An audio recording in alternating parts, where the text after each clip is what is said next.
Boa noite, professor. Sou sua aluna, Beatriz da Silva Galvão, da sua turma de 8º semestre noturno de Direito. E eu vou dar introdução ao nosso trabalho, cujo tema é as formas de violação que motivam a defesa da posse, né? Só que antes da gente começar a adentrar nos conceitos das formas de violação, existe uma necessidade clara de ter uma identificação da posse e dos seus efeitos cíveis, certo? Mas apesar da sua existência ser bastante antiga, nem o próprio ordenamento jurídico e nem o Código Civil de 2002 foi capaz de conceituá-la, né? Ele apenas explicou e deixou bem claro que o indivíduo pode ser considerado um possuidor de um bem, se diferenciando de posse da propriedade.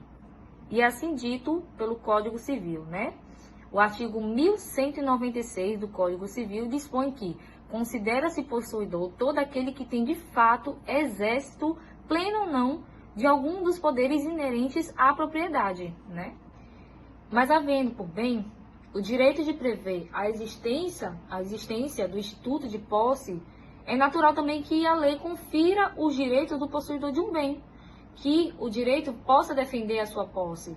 Mas aí fica o questionamento: quais são as formas de violação que motivam essa defesa da posse? Bom, o artigo 1210 do Código Civil, ele nos traz uma resposta para este questionamento, né? O possuidor tem direito de ser mantido na posse em caso de conturbação, restituído num esbulho e segurando a violência eminente, se tiver justo receio de ser molestado. Então, tratando especificamente de cada uma dessas três formas, podemos definir que a turbação ela é gerada por atos abusivos de terceiro que buscam afrontar os direitos do possuidor, né? Incomodando ou restringindo o exercício da sua posse. Bom, e o que é uma turbação? Turbação é ligada à palavra perturbação, certo? Então, pelo fato de alguém ter o seu poder de possuidor perturbado, entra nessa configuração.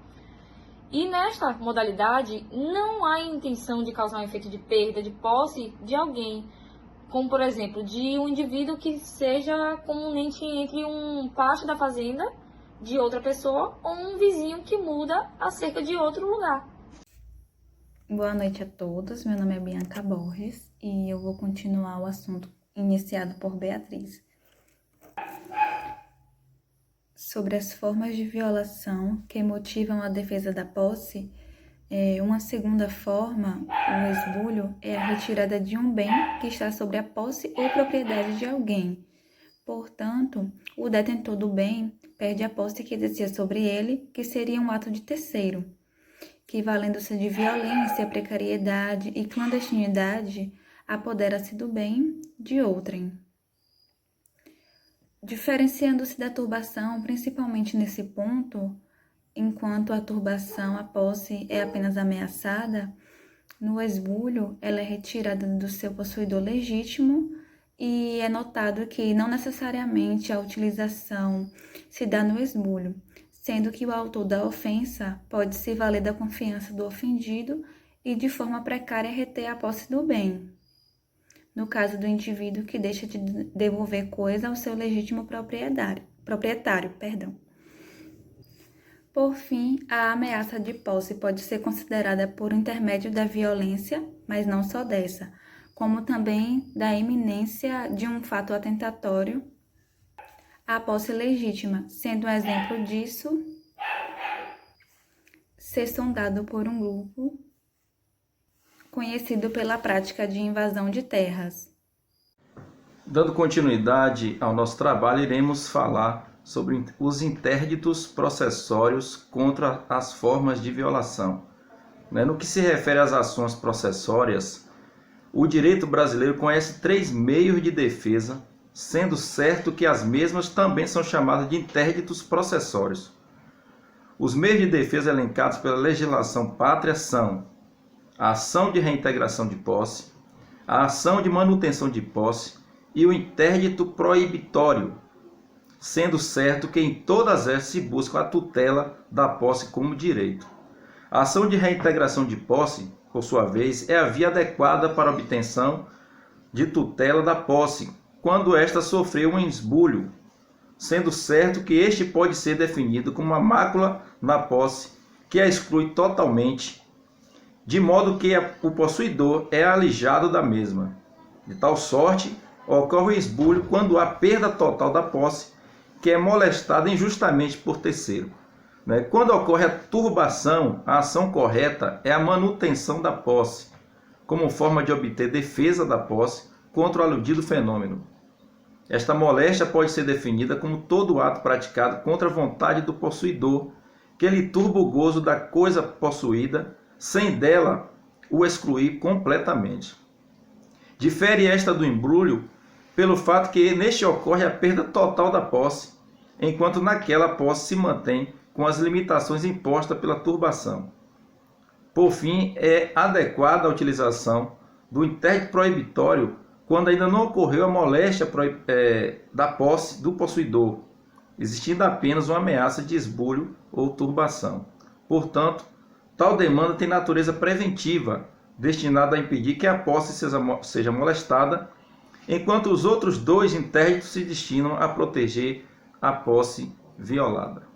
Boa noite, me chamo Caio e dando continuidade à apresentação da minha equipe, queria falar um pouquinho sobre os interditos possessórios contra as formas de violação, Assim, de antemão, queria explanar um pouquinho o artigo 561 do CPC, que diz o seguinte: incumbe ao autor provar a sua posse, a turbação ou o esbulho praticado pelo réu, a data da turbação ou do esbulho, e, por fim, a continuação da posse, embora turbada, na ação de manutenção ou a perda da posse, na ação de reintegração.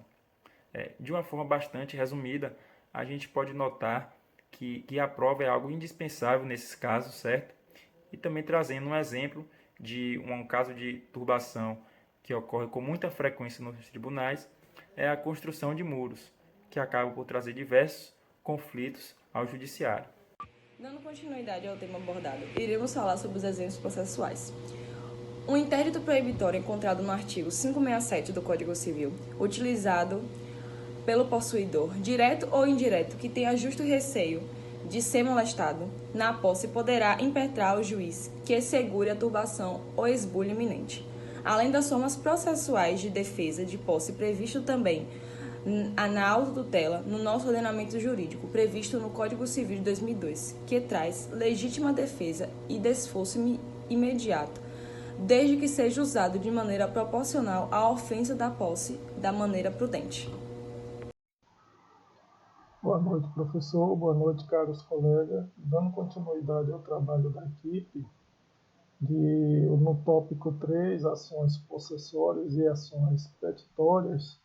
Enquanto as ações possessórias visam a defesa da posse, situação de fato, as ações petitórias têm por finalidade a defesa da propriedade, situação de direito.